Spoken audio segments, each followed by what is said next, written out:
Bienvenido a este estudio de Romanos. Vamos a estudiar la lámina número 4.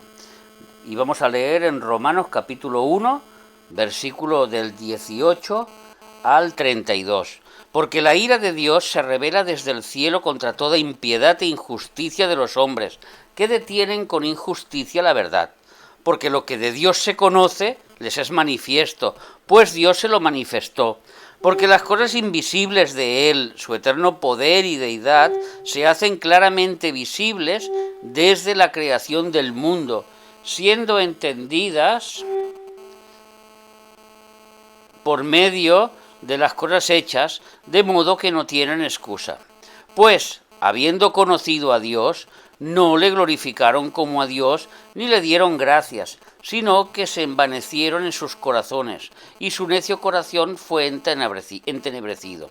Profesando ser sabios, se hicieron necios, y cambiaron la gloria de Dios incorruptible en semejanza de imagen del hombre corruptible, de aves, de cuadrúpedos y de reptiles, por lo cual también Dios los entregó a la inmundicia en las concupiscencias de sus corazones, de modo que deshonraron entre sí sus propios cuerpos, ya que cambiaron la verdad de Dios por la mentira, honrando y dando culto a las criaturas antes que al Creador, el cual es bendito por los siglos. Amén. Por esto Dios los entregó a pasiones vergonzosas, pues aún sus mujeres cambiaron el uso natural por el que es contra natura. Y de igual modo también los hombres, dejando el uso natural de la mujer, se encendieron en una lascivia unos con otros, cometiendo hechos vergonzosos, hombres con hombres, y recibiendo en sí mismos la retribución debida a su extravío. Y como ellos no aprobaron tener en cuenta a Dios, Dios los entregó a una mente reprobada para hacer cosas que no convienen, estando atestados de toda injusticia, fornicación, perversidad, avaricia, maldad, llenos de envidia, homicidios, contiendas, engaños, malignidades, murmuraciones, detractores, aborrecedores de Dios, injuriosos, soberbios, altivos, inventores de males, desobedientes de los padres, necios, desleales, sin afecto natural, implacables, sin misericordia, quienes habiendo entendido el juicio de Dios, que los que practican tales cosas son dignos de muerte, no solo las hacen, sino que también se complacen con los que la practican. Hay una lista aquí que hace asustar. Que hace asustar. Vamos a empezar la segunda sección doctrinal del libro de Romanos, que nos va a llevar desde este versículo 18 hasta el capítulo 8 y versículo 39, o sea, toda la doctrina que está escrita en el libro de Romanos. Vamos a empezar con la culpabilidad de todos los hombres, que es lo que acabamos de leer. Todos los hombres son culpables, del capítulo 1, 18 al 3, 20. Y empezaremos con la culpabilidad del mundo pagano, de este mundo. Si pones la lámina número 1, por favor. Muy bien. Y vamos a ver la culpabilidad de los hombres, la culpabilidad del mundo pagano. Pablo demuestra cómo el paganismo se ha rebelado contra la revelación natural de Dios, corrompiendo su entendimiento y yendo tras la idolatría e inmoralidad. En los versos 26 y 27 que hemos leído, por eso Dios los entregó a pasiones vergonzosas, nos está hablando concretamente de la homosexualidad. Se describe el pecado de la homosexualidad como uno de los resultados. En el versículo 28, y como ellos no aprobaron tener en cuenta a Dios, Dios los entregó a una mente reprobada, a una mente suspendida, a una mente que no entiende las cosas de Dios. En el verso 18 habla de cómo Dios ha entregado a la humanidad a una mente depravada, lo cual resulta en una abundancia de pecaminosa. Pablo termina con identificar el pecado de ser aborrecedores de Dios. No solo cometen toda clase de impurezas, sino que también se complace con los que hacen lo mismo, tal como hemos leído. En Romanos 1, del 18 al 32, vemos un compañerismo dedicado a corromper la revelación que Dios practicando sin refreno el pecado. O sea, Dios se nos revela a la humanidad y la humanidad le da la vuelta, le da la espalda a Dios y empieza a practicar el pecado. ¿Por qué la Iglesia parece enfatizar el pecado de la homosexualidad, pero ignora muchos otros pecados mencionados en la Biblia? Es verdad que el pecado de homosexualidad para la Iglesia es muy importante. Nosotros vemos que es un pecado muy grande en la Biblia, aunque para Dios no hay pecados ni grandes ni pequeños, todos son transgresiones contra su santidad, pero sí que es verdad que a la Iglesia como que el pecado de homosexualidad le tiene un algo especial. Sin embargo, el de la mentira, que es un gran pecado, pues vemos que el mundo es mentiroso, el mundo está lleno de mentiras y sin embargo no le damos, digamos, la importancia que le damos a este pecado.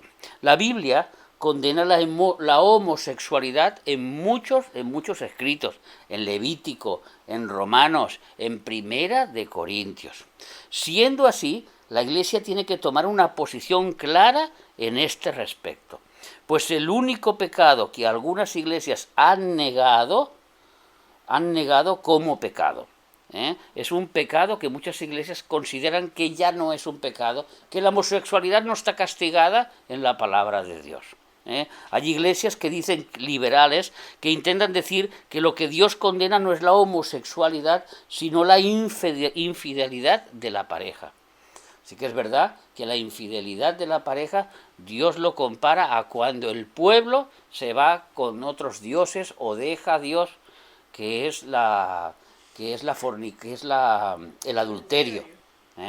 Así lo considera Dios, tanto el adulterio físico como espiritual, pero nosotros sabemos claramente que la homosexualidad no está aceptada por Dios. Una persona que llega homosexual a la iglesia, hay que decirle claramente que eso no es agradable a Dios, no es de naturaleza, va contra la naturaleza. Y Pablo empieza este libro de Romanos justamente hablando de la homosexualidad.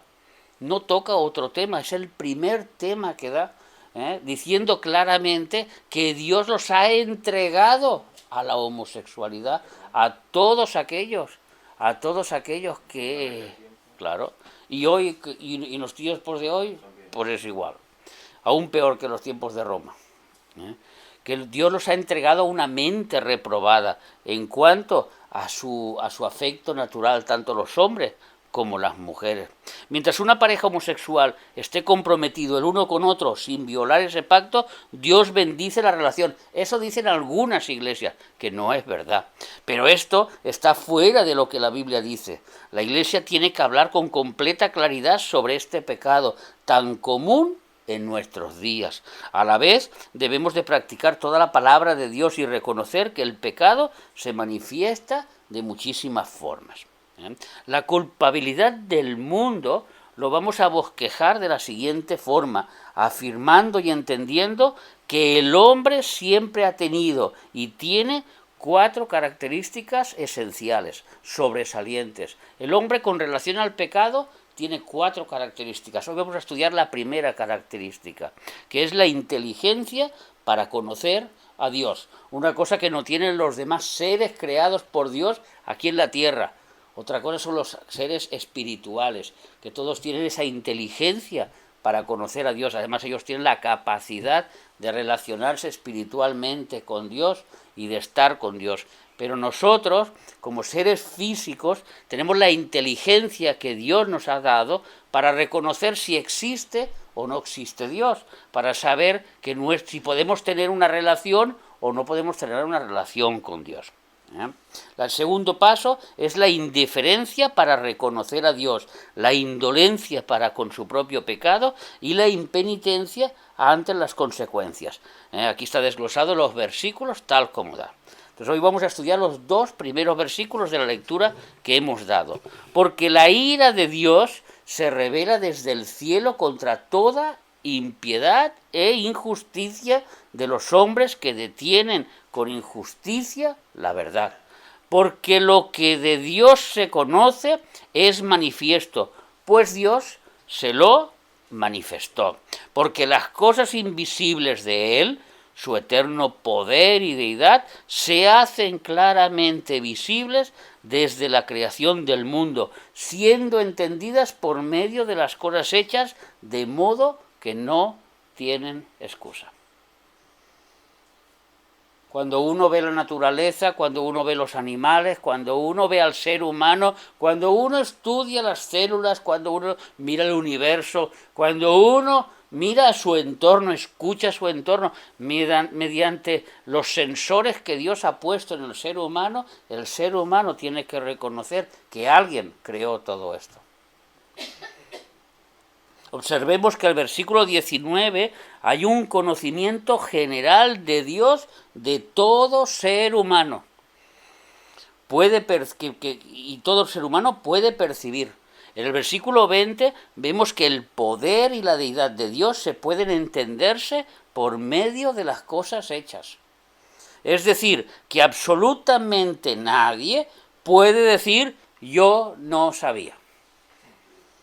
Yo no tenía constancia que había un Dios.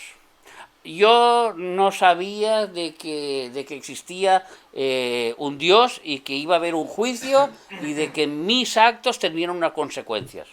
Yo eso no lo sabía. Y eso es totalmente falso. O no me enseñaron, pues ningún tipo de excusa sirve. Y esto pasa desde Adán hasta el último hombre que habrá en la tierra.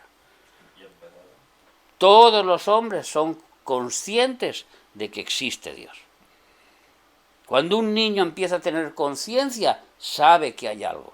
¿Quién ha hecho esto? ¿Quién ha creado? Las primeras preguntas de un niño, de un bebecito, es ¿y quién ha hecho esto? La comida la ha hecho la mamá. ¿Y quién ha hecho la verdura? La verdura se ha creado en el campo. ¿Y quién? Hasta llegar a ¿y quién ha creado todo? Una pregunta que todos no la hemos hecho. ¿Y quién ha creado todo? Así, la creación nuestra muestra la mano perfecta y sabia del Creador.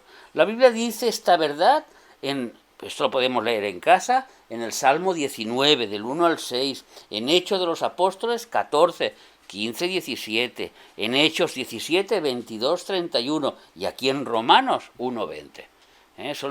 Son los versículos donde se ve claramente que la creación está realizada por Dios, aparte del Génesis. Indudablemente Génesis capítulo 1 y capítulo 2. Y cualquier ser humano, ya sea indígena o científico, tiene la suficiente inteligencia como para comprender por medio de las cosas hechas que existe un creador que las hizo. Aquí tenemos que añadir, vamos a la lámina número 2, una nota, que no hay lugar para el evolucionismo.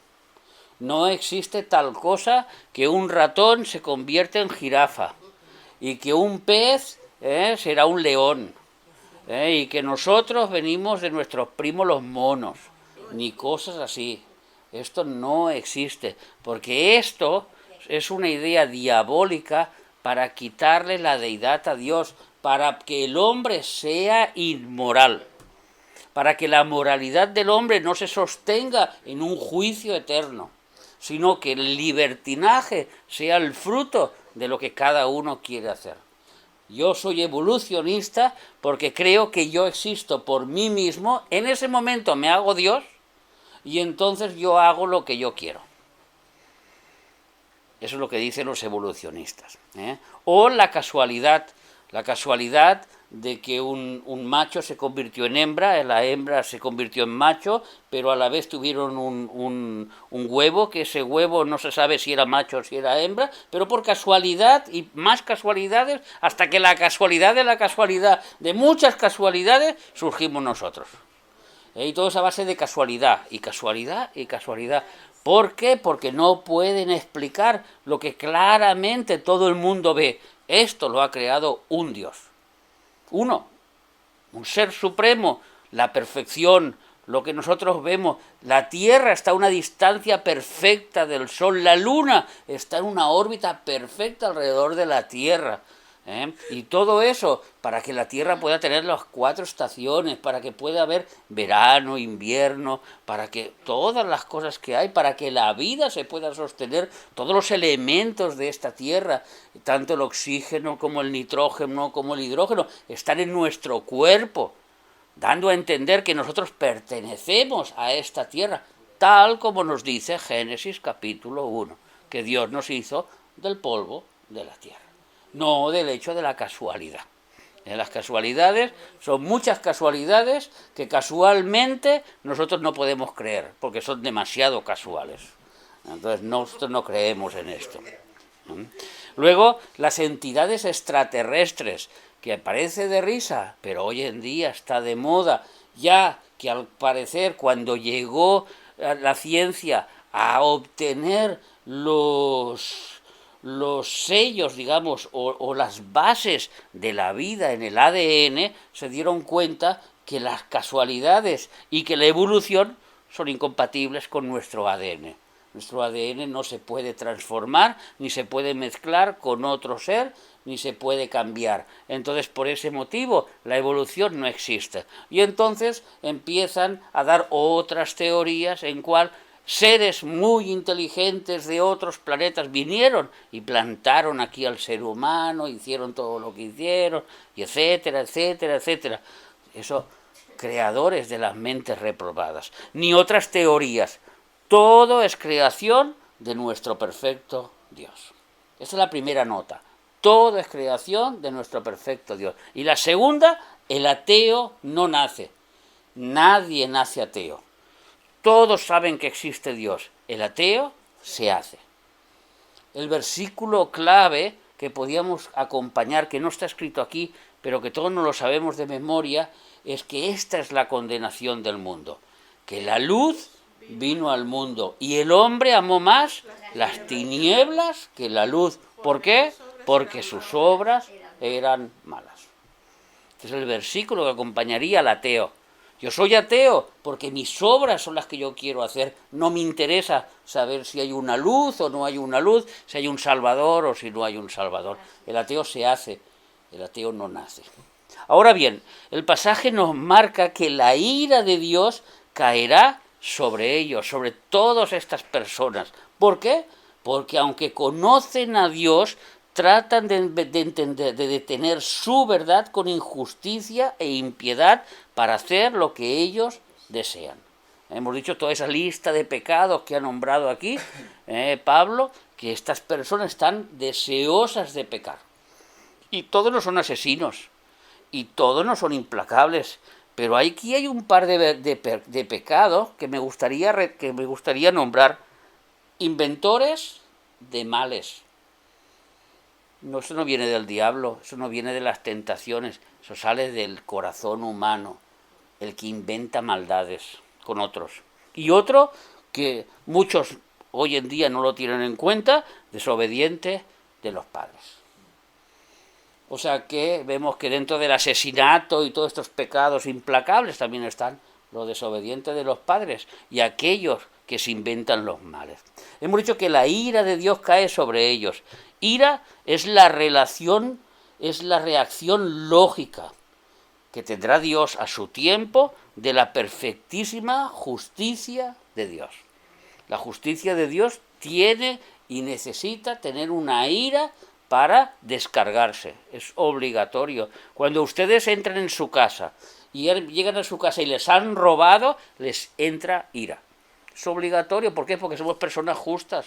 Alguien ha hecho una injusticia con nosotros. Ha venido y nos ha robado cuando estábamos fuera. Nuestra ira es, ese tiene que pagar lo que ha hecho. Eso es la justicia y eso es parte de Dios. Si nosotros siendo terrenales pedimos justicia, ¿cuánto más Dios siendo eterno, y su justicia es eterna, no va a reclamar justicia. De ahí su ira también es eterna. Porque todas las cualidades de Dios son eternas. ¿Por qué? Porque el pecado del hombre, y esto es importante que lo aprendamos, fue un pecado eterno. Porque nosotros pecamos contra un ser eterno. No es el pecado que le dijimos una mentirijilla a la mujer, o la mujer le dijo al hombre, o mil cosas. No, es un pecado que se le hizo a un ser eterno, y la transgresión fue eterna. Entonces, vemos que la ira es una reacción lógica. La impiedad es la falta de respeto y temor de Dios. Violación de los 4 primeros mandamientos. Amarás a Dios sobre todas las cosas. No te harás dioses ajenos. No pondrás en el nombre de Dios, no tomarás el nombre de Dios en vano. Y el otro ahora no recuerdo bien. Pero bueno, no te harás dioses ajenos delante. No te postrarás sobre ningún. No te harás imagen, muy bien, de lo que hay en los cielos ni en la tierra. Todo lo unimos con lo mismo. Y la injusticia es la falla moral con sus semejantes. Violación de los restos de los mandamientos, que son los mandamientos de los cuales no matarás, no robarás, no codiciarás, y todos los demás mandamientos que tienen relación con nuestro prójimo. Muy bien. El término la ira de Dios, porque la ira de Dios se revela, corresponde a los juicios apocalípticos de los últimos tiempos, pero también el juicio sobre cada impío en particular, que vendrá justamente sobre él al culminar su peregrinación terrenal en el gran juicio del trono blanco. Apocalipsis 20, del 11 al 15. Todos los impíos van a pasar por un tribunal, que es el tribunal de los últimos tiempos, que es el tribunal donde Dios va a juzgar las obras de todos los seres humanos. Y Jesús dijo que había niveles de castigo, que había niveles para soportar los castigos. Más castigo tendrían las ciudades donde Jesús fue e hizo milagros y no creyeron, que en mismo Sodoma y Gomorra, donde Jesús no caminó y no estuvo allí. Entonces hay diferentes niveles de castigo. Cada uno tendrá la ira de Dios según cómo se ha sumergido en ese río de inmundicia, todo lo contrario al río del Espíritu, al río de inmundicia, donde los seres humanos, hay algunos que no solo disfrutan nadando, sino que disfrutan viendo cómo los otros se tiran y se bañan y se siguen metiendo en él, como hemos leído. Es importante notar que el conocimiento del Creador por medio de las cosas hechas es argumento suficiente para condenar a la persona. Uno llegará al gran juicio del trono blanco. Yo no sabía que existías. Yo no soy culpable. A mí nadie me habló de Cristo. No es motivo para decir, no es motivo para ser exculpado de la culpa. ¿Por qué? Porque lo hemos leído. Porque el poder de Dios y la deidad de Dios se manifiesta ¿en qué? En la creación. Cuando nosotros vemos las plantas, cuando nosotros vemos los árboles, cuando nosotros lo vemos, tenemos que entender que ahí está el poder de Dios en creación. Ustedes cuando sale por la tele el edificio más alto del mundo, tienen que ver, hombre, aquí está el poder de la creación del ser humano.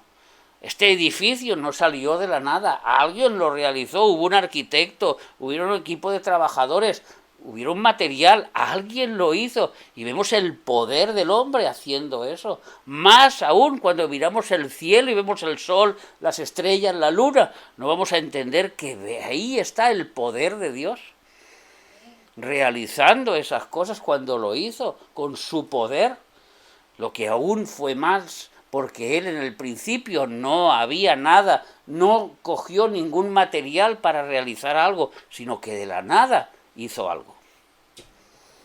Es el poder grandioso de Dios. Así que dice que por conocimiento de las cosas hechas no es argumento para condenar a la persona, pero tampoco es argumento para salvarla. ¿Cuántos nosotros conocemos amigos, conocidos del trabajo, de todos lugares? No, si yo creo en un Dios, no, yo ya creo en Dios. No, yo ya creo, yo de la evolución no creo, yo creo que esto lo hizo Dios. Eso no es suficiente para ser salvo. Es lo que está diciendo Pablo en estas palabras. Eso no es suficiente para que no sufras condenación. Hay algo más que hacer. De otra manera, dice, no hay salvación aparte de tener fe en la sangre del Redentor.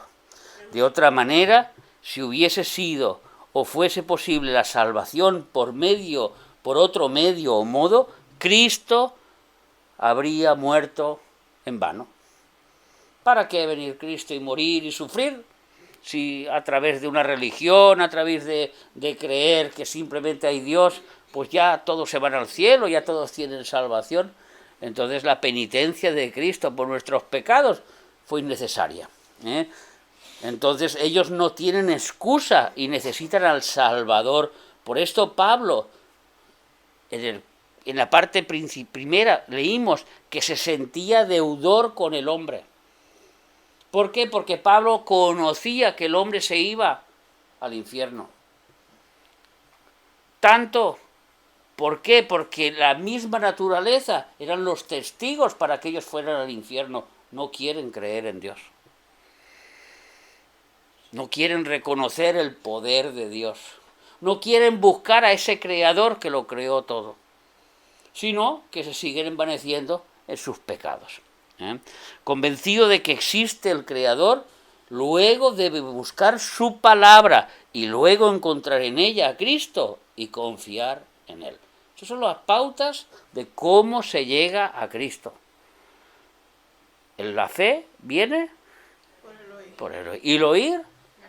La palabra de Dios. La palabra de Dios la tenemos escrita hoy en día. Ya tenemos la palabra completa en nuestras manos. Nota, el gran ejemplo de que es necesario oír la buena noticia de la salvación por fe en Cristo y además creerla para ser salvo es Cornelio.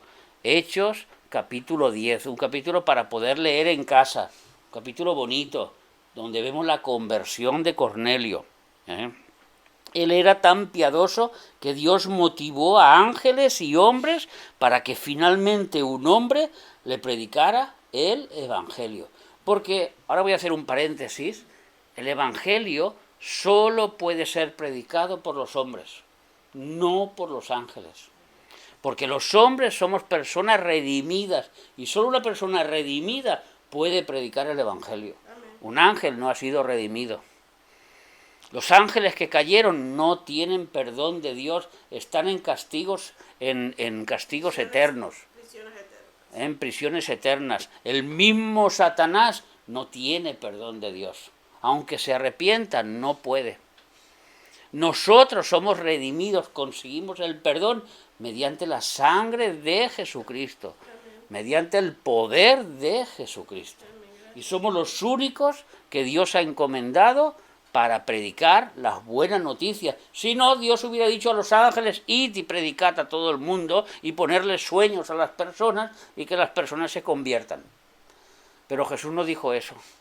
Jesús en Mateo 28 dijo, id y predicad el Evangelio a toda criatura. Esa fue la encomienda de Jesús a la iglesia, que somos los portadores de la verdad, del baluarte, los que tenemos que predicar, como ha dicho el hermano antes, en la palabra que ha compartido. Amén. Un cristiano está obligado a compartir la palabra del Señor. Amén. Así que Cornelio, un hombre, le predica el Evangelio. Pedro le dijo lo que era necesario que él hiciera. Hechos capítulo 10 y versículo 6. ¿Quieres ponerlo? Hechos capítulo 10 y versículo 6. Vamos a leer este versículo. Aquí tenemos la chuleta.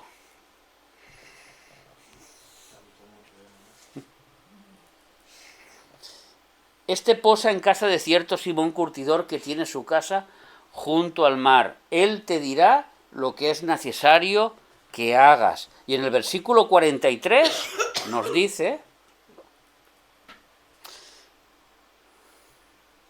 De este dan testimonio todos los profetas, que todos los que en él creyeren recibirán perdón de pecados por su nombre.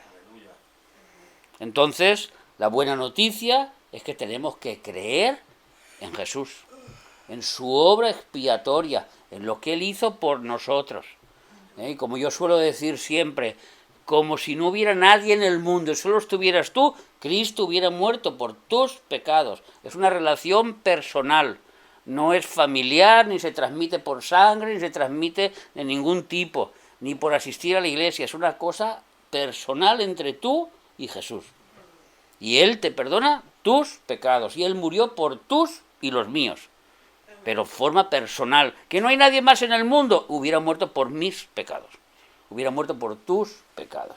Esa es la personalidad, lo personal que es el Evangelio para cada uno de nosotros. Y la creación es testimonio suficiente para condenar, pon a la mina, por favor, 2, para condenar a los rebeldes, los cuales, para ser salvos, deben encontrar al Redentor a través de la Escritura. Esta foto nos va a enseñar claramente lo que es la imagen de todo lo que acabamos de leer. El ser humano tiene a su alrededor la creación. Con el simple hecho de ver la creación, tiene que entender que existe un Dios. Porque esa creación, si no busca a Dios, lo va a condenar. Esa misma creación que Dios ha hecho, porque ahí está la deidad de Dios, el poder de Dios, va a ser un testimonio para condenación. Tú ya viste la creación, no tienes excusa. ¿Qué es lo que tiene que hacer el ser humano? Buscar en sus palabras. Vamos a leer Tito 3:16. Tito 3:16.